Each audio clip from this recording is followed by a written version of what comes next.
Headlines 24 में आपका स्वागत है।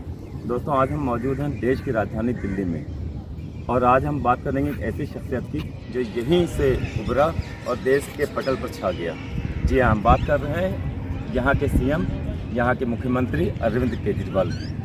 दोस्तों, अरविंद केजरीवाल अन्ना हज़ारे आंदोलन की एक उपज थे। जिस टाइम अन्ना आंदोलन चल रहा था, केजरीवाल को कोई नहीं जानता था। उस टाइम अन्ना ही अन्ना छाए हुए थे। अन्ना के बारे में ये कहा जाने लगा था, इतना ज़बरदस्त आंदोलन था। लोग ये कहने लगे थे कि अन्ना नहीं आंधी है, देश का दूसरा गांधी है। उसी आंदोलन की खोज थे अरविंद केजरीवाल, जो कि आज यहाँ के मुख्यमंत्री हैं और देश के प्रधानमंत्री के बहुत प्रमुख दावेदारों में से एक हैं। और उनकी दावेदारी के बारे में ये कहा जाता है कि एक टाइम ये था कि नरेंद्र मोदी के बाद अगर के देश का कोई प्रधानमंत्री पद का दावेदार था तो वो अरविंद केजरीवाल थे। दोस्तों, इस आंदोलन में बड़ी बड़ी हस्तियां शामिल हुई, हर फील्ड से लोग शामिल हुए।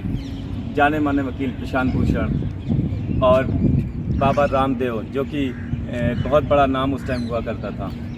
और इस आंदोलन का क्रेज़ इतना ज़्यादा था कि दिल्ली ही में नहीं बल्कि हर प्रदेश में, हर शहर में लोग रैलियां निकालने लगे और एक आंधी चल गई। बिल्कुल तरह से एक आग उगलने लगा ये आंदोलन। भ्रष्टाचार को लेकर कांग्रेस का बुरी तरह से इस आंदोलन ने घेर रखा हुआ था और उसी का नतीजा ये हुआ कि 2014 में कांग्रेस की सरकार चली गई।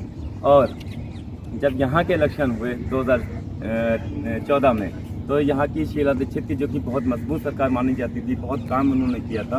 और अरविंद केजरीवाल, जिनको कोई नहीं जानता था, उन्होंने अपनी पार्टी आम आदमी पार्टी बनाई और यहाँ से इलेक्शन लड़ा और 28 सीटें लेकर आए। और कांग्रेस के सपोर्ट से, जिस कांग्रेस को वो गाली दे रहे थे, जिस कांग्रेस को वो भ्रष्टाचारी कह रहे थे, उसी कांग्रेस से सपोर्ट लेकर यहाँ के मुख्यमंत्री बने। हालांकि मुख्यमंत्री सिर्फ 49 दिन रहे, आखिर में उनकी सरकार चली गई यहाँ से।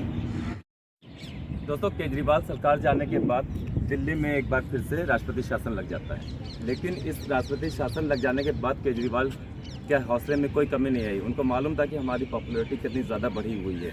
और लगभग 1 साल तक राष्ट्रपति शासन लगा रहा और यहाँ पर वो अपनी तैयारी करते रहे। और ठीक 1 साल के बाद यहाँ पर आम विधानसभा चुनाव होते हैं और उसका नतीजा ये होता है कि दोस्तों, जो किसी ने नहीं सोचा था वो दिल्ली की जनता ने करके दिखाया अरविंद केजरीवाल के लिए। और यहाँ की 70 विधानसभा सीटों में 67 सीटें यहाँ पर केजरीवाल को जिताया और यहाँ का मुख्यमंत्री बनाया।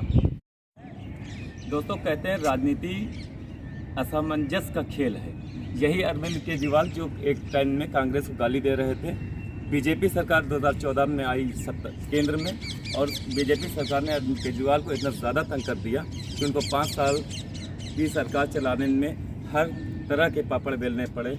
यहाँ के जो लेफ्टिनेंट गवर्नर थे, उनके आगे लगातार फाइलें लेकर जाते और वो उसमें कुछ ना कुछ अड़ंगा लगाते रहते थे। ये पूरा सिलसिला लगातार 5 साल चला।